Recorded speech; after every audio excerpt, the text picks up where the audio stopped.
साथियों, बहुत बड़ी अपडेट। जी हाँ, जीडीएस की एक बड़ी भर्ती सामने आ चुकी है, जिसका लगातार वीडियो मैं आपको बना कर दे रहा था कि ये वैकेंसी बहुत जल्द आपको देखने को मिलने वाली है।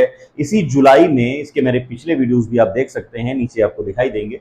और वो वैकेंसी आ ही गई है। कितनी वैकेंसी आई है? 40,000 से ज्यादा वैकेंसीज आ चुकी हैं। अगर टोटल वैकेंसीज की बात करें तो 44,228 वैकेंसी, अच्छी खासी वैकेंसीज हैं। अगर आपने 10th पास आउट कर लिया है तो आप ये फॉर्म जरूर भर सकते हैं। इसके लिए कितने परसेंटेज चाहिए, कौन कौन इसको लोग भर सकते हैं, किसके स्टेट में कितनी वैकेंसी है और क्वालिफिकेशन क्या है, एग्जाम का क्या तरीका है, सारी चीजें A to Z मैं आपको बताने वाला हूं। अगर आप फर्स्ट टाइमर हैं इसमें और जीडीएस के लिए अप्लाई करने वाले हैं तो आपके लिए वीडियो बहुत इंपॉर्टेंट है, क्योंकि मैं इसमें आपको डॉक्यूमेंट्स बताने वाला हूं कि कौन कौन से डॉक्यूमेंट्स लगेंगे। क्योंकि आप सब फॉर्म भरने में लग जाते हैं लेकिन डॉक्यूमेंट्स के लिए ध्यान नहीं देते हैं बाद में। पिछली भर्तियों का एक्सपीरियंस मैं आपको दे दूं, कितने बच्चे डॉक्यूमेंट्स की वजह से बाहर हुए हैं। क्यों? क्योंकि डॉक्यूमेंट्स में अगर याद होगा आपको तो किसी ने बताया कि क्या क्या मतलब उल जुलूल नाम वहां पर सेलेक्ट हुए थे, क्योंकि ये मेरिट बेस होता है ना, तो इस वजह से बाद में उनको बाहर होना पड़ा। क्यों गलती हुई है, सारी डिटेल मैं आपको इस वीडियो में बताने वाला हूं। तो वीडियो बहुत इंटरेस्टिंग होने वाला है, क्योंकि A to Z डिटेल यहां पर देने वाला हूं, कहीं आपको दूसरी चीज की जरूरत नहीं पड़ेगी। उसके बाद स्टेट वाइज मैं आपको कट ऑफ भी बताने वाला हूं कि आप किस स्टेट से फॉर्म भरें ताकि आपका फायदा हो जाएगा, और कितने परसेंटेज हो आपके, आपका सिलेक्शन श्योर होगा। चलिए बिना देरी के जल्दी से वीडियो को शुरू कर लेते हैं। तो वीडियो शुरू करने से पहले एक रिक्वेस्ट है कि अगर आप हमारे चैनल में पहली बार विजिट कर रहे हैं तो वीडियो को लाइक जरूर कर लीजिएगा, और हाँ, अगर अच्छा लगे चैनल को शेयर। तो आइए शुरू कर लेते हैं। देखिए, बात करें India post GDS recruitment 2024, India post ग्रामीण डाक सेवक की जो भर्ती है, नई भर्ती, वो आ चुकी है। बात करें इसके टोटल पोस्ट की तो 44,228, एक बहुत बड़ा पद है। 44,228 करीब। मैंने जो एक्सपेक्टेशंस की थी, जो सोर्सेस थे, वो 35,000 प्लस बता रहे थे और वही हुआ 35,000 प्लस में, लेकिन ये लगभग 45,000 के पास पहुंच गई, 10,000 से इंक्रीज चली गई है। तो 44,228 पदों को निकाला गया यहाँ पर। अप्लाई डेट की बात करें तो 15 जुलाई, यानी कि आज से ही, आज ही अभी मैं वीडियो शूट कर रहा हूँ 15 जुलाई को, आज से ही इसके फॉर्म शुरू हो गए हैं। फटाफट फॉर्म भरना शुरू कर दीजिए आप। 5 अगस्त तक इसके फॉर्म भरे जाएंगे, यानी कि आपको मिलने वाले हैं लगभग 20-21 दिन यहाँ पर।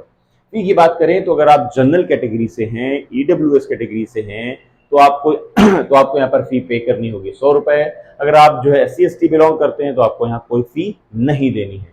एज लिमिट की बात करें तो एज लिमिट यहाँ पर आपकी काउंट होने वाली है 5 अगस्त 2024 से ही।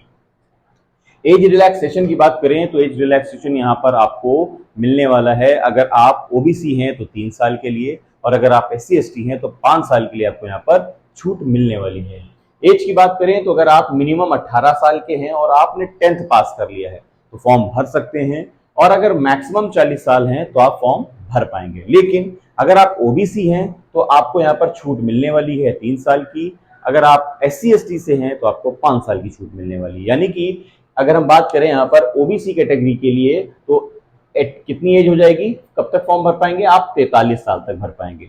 अगर आप SC ST बिलोंग करते हैं तो आप कहां तक फॉर्म भर पाएंगे? आप 45 साल तक फॉर्म भर पाएंगे। लेकिन अब यहां पर आपको जरूरत होगी कि आपकी डीओबी क्या होनी चाहिए, जहां से आपकी एज काउंट हो रही है, वो भी मैं आपको बता देता हूं। सारी चीजें मैं लेकर आया हूं। बस एक रिक्वेस्ट है कि इसको सब्सक्राइब करिए, जरूर शेयर करिए और लाइक तो जरूरी करिए, ठीक है। तो देखिए है क्या कि अगर आप जनरल कैटेगरी हैं तो आपकी एज होनी चाहिए 5 अगस्त 1984 से 5 अगस्त 2006 तक, मतलब बच्चे भर सकते हैं। 5 अगस्त 1984 और 5 अगस्त 2006। 5 अगस्त 2006 वाले 18 के काउंट हो रहे हैं और 5 अगस्त 1984 वाले 40 साल के काउंट हो रहे हैं। अब यहाँ पर छूट मिल रही है, अगर आप ओबीसी हैं तो आपकी एज 3 साल पीछे हो जाएगी, 1981 से है तब भी फॉर्म भर पाएंगे। अगर SC ST है तो 79 से है तब भी फॉर्म यहाँ पर आप भर पाएंगे।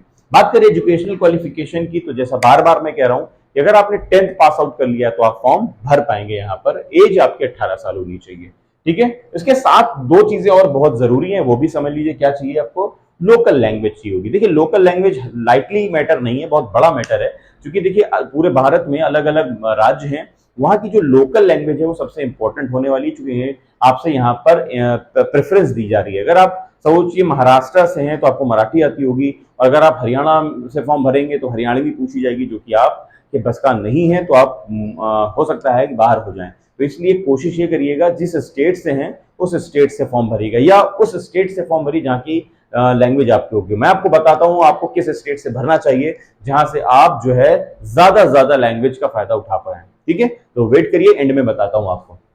देखिए, लोकल लैंग्वेज चाहिए आपको, थोड़ा बहुत कंप्यूटर अगर आपको चलाना आता है तो भी है, कोई डिग्री डिप्लोमा यहाँ नहीं चाहिए आपको। बात करें अगर यहाँ पर साइकिलिंग की, तो आपको साइकिलिंग आनी चाहिए, लेकिन ऐसा भी नहीं कि बिना साइकिलिंग वालों का होगा नहीं, लेकिन आजकल तो साइकिलिंग सबको आती है, नहीं भी आती है तो सीखना शुरू कर दीजिए क्योंकि आप फॉर्म भरने जा रहे हैं। एग्जाम टाइप की बात करें तो यहाँ पर कोई भी रिटन एग्जाम नहीं होना है, सिर्फ और सिर्फ यहाँ पर मेरिट बेस पर आपका सिलेक्शन होने वाला है। मतलब आप कि जो 10th में परसेंटेज हैं उसी के आधार पर मेरिट बनने वाली है, तब आपका यहाँ पर सिलेक्शन होगा। हम बात करते हैं यहाँ पर अब जॉब प्रोफाइल की। सब जब सिलेक्ट हो जाते हैं आप, तो आपको कौन कौन से यहाँ पर काम करने को मिलने वाले हैं। जो पोस्ट है वो पोस्ट समझ लीजिए, वो पोस्ट है आपकी branch post manager, sorry branch post master, और दूसरी है assistant branch post master ABPM, और दूसरी है डाक सेवक की। 3 पोस्टों पर सिलेक्शन यहाँ पर होने वाला है आपका। अगर हम बात करें जॉब प्रोफाइल में बीपीएम ब्रांच पोस्ट मास्टर की, तो ऑनलाइन ऑफलाइन लेन देन, मतलब जो ये सबसे बड़ा पद है इस आज की वैकेंसी का, इसमें क्या करता है कि ये ऑफिस वर्क इसमें सबसे ज्यादा मिलेगा आपको करने को, और जो ऑनलाइन ऑफलाइन लेन देन होता है पैसों का हो या और भी सेवाओं का हो, वो आपको करना होगा। डाक सेवाओं का वितरण आपको करना होगा, जो भी डाक सेवाएं बाहर दूसरे स्टेट से सेंट्रल ऑफिस से जो आपके पास आती हैं उनका आपको वितरण कराना होगा, खुद करना नहीं है, करवाना होगा। और डाक उत्पादों वस्तुओं का रखरखाव सही तरीके से अपने केबिन में करवाना होगा या दूसरे रूम में करवाना होगा, क्योंकि आप बीपीएम हैं, ब्रांच पोस्ट मास्टर हैं, बड़े पद पर हैं। अब आ जाइए बात कर लेते हैं एबीपीएम की। एबीपीएम के जो बीपीएम जिम्मेदारियां देता है जिसको, उसका नाम है एबीपीएम, और डाक सेवक उसमें से एक है एबीपीएम। एबीपीएम में क्या है, टिकटों की बिक्री आपको करवानी है, डाक डिलीवरी आपको करानी है, सरकारी सेवाओं का रख रखाव करना है, केंद्र सरकार की जो योजनाएं हैं पोस्टिंग के पोस्ट से रिलेटेड वो आपको ध्यान देनी है।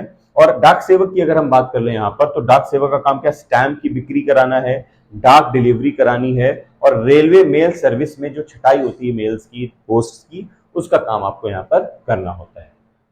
अब सबसे इंपॉर्टेंट चीज कि भाई सैलरी यहाँ पर कितनी मिलती है। सैलरी की बात करें तो बीपीएम की जो सैलरी है, पहले ये हो रहा था कि इसमें एग्जाम कंडक्ट होना चाहिए, क्योंकि एग्जाम के बगैर ये पोस्ट जो है थोड़ी सी कुछ लोगों को पसंद नहीं आती है, क्योंकि जो कोरोना के टाइम पे सिलेक्टेड हो गए या पहले सिलेक्ट हो गए तो उनको हो रहे हैं, उनको अच्छे खासे मार्क्स मिलते हैं, लेकिन जो आज से करीब 10 साल पहले सेलेक्ट हुए हैं या सेलेक्ट का मतलब पास आउट हुए हैं 10th में, तो उनके परसेंटेज उतने नहीं है, तो यहाँ पर एक विवाद रहता है।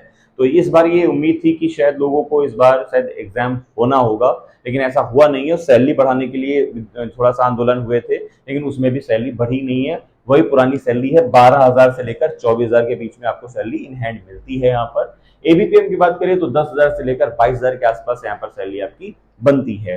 अगर हम बात करें इसमें प्रमोशन की, तो मेरे प्रमोशनल वीडियोस नीचे आपको देखने को मिल जाएंगे, डिस्क्रिप्शन में जरूर देख लीजिएगा, वहाँ प्रमोशनल वीडियोस पड़े हुए हैं कि अगर आप जीडीएस में सेलेक्ट होते हैं तो how to increase your promotion, कैसे आप इंस्पेक्टर तक पहुंच सकते हैं। ठीक है, मैंने उसके 2-3 वीडियो बनाए हुए हैं और वो काफी वायरल भी हैं, आप उसे जरूर देखिएगा।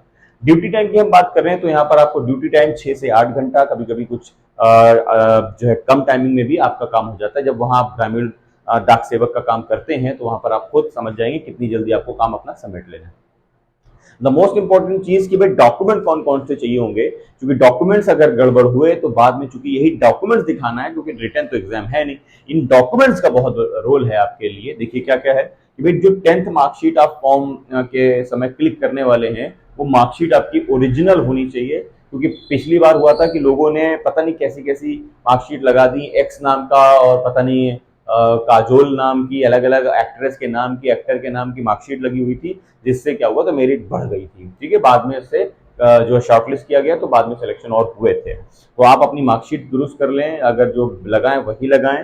10th का सर्टिफिकेट आपसे डिमांड होगी, आधार कार्ड आपसे डिमांड होगा, बैंक की पासबुक आपसे डिमांड होगी, फोटो आप मिनिमम जो है 5-10 रख लीजिए, कास्ट सर्टिफिकेट, ईडब्ल्यूएस सर्टिफिकेट वगैरह आपके पास होना चाहिए आप जब फॉर्म भरने वाले हैं। और डेट आपकी पुरानी की होगी तो बेहतर होगा। फटाफट ये डॉक्यूमेंट जरूर बनवा लीजिए, अगर अभी भी डॉक्यूमेंट्स आपके नहीं है तो, पुराने हैं तो बहुत ही बढ़िया है आपका। तो आई होप कि सारी चीजें आपको यहाँ पर समझ में आ गई है। कोई भी अगर दिक्कत आती है तो आप कमेंट बॉक्स में कमेंट कर दीजिए, हर एक कमेंट का आपको जवाब दिया जाता है। बस एक रिक्वेस्ट है आपसे, फटाफट इसको लाइक करिए, शेयर करिए, सब्सक्राइब करिए, दबाकर सब्सक्राइब करिए और शेयर करना बिल्कुल मत भूलिएगा। दूसरी सबसे बड़ी बात, अब यहां से मैं जीडीएस की सीरीज चलाऊंगा और आपको एक एक अपडेट दूंगा, हर एक स्टेट की कितनी वैकेंसी आई है, आपको किस स्टेट से भरना चाहिए, और पिछले कट ऑफ के बारे में भी जानकारी दूंगा, ताकि हर एक चीज आपको यहाँ पर क्लियर रहे किस स्टेट से भरना है। बाकी मैं मदद करता रहूंगा आपकी, बिल्कुल परेशान ना हो। बस इतनी सी रिक्वेस्ट है भाई, चैनल को सब्सक्राइब जरूर कर लीजिएगा। बस यही आशीर्वाद आपसे मुझे चाहिए, यही दुआएं, यही साथ आपका चाहिए। चलिए मिलते हैं नेक्स्ट वीडियो में, जो होने वाली है आपके लिए स्टेट वाइज सारी डिटेल कंप्यूटर स्क्रीन पर। चलिए मिलते हैं नेक्स्ट वीडियो।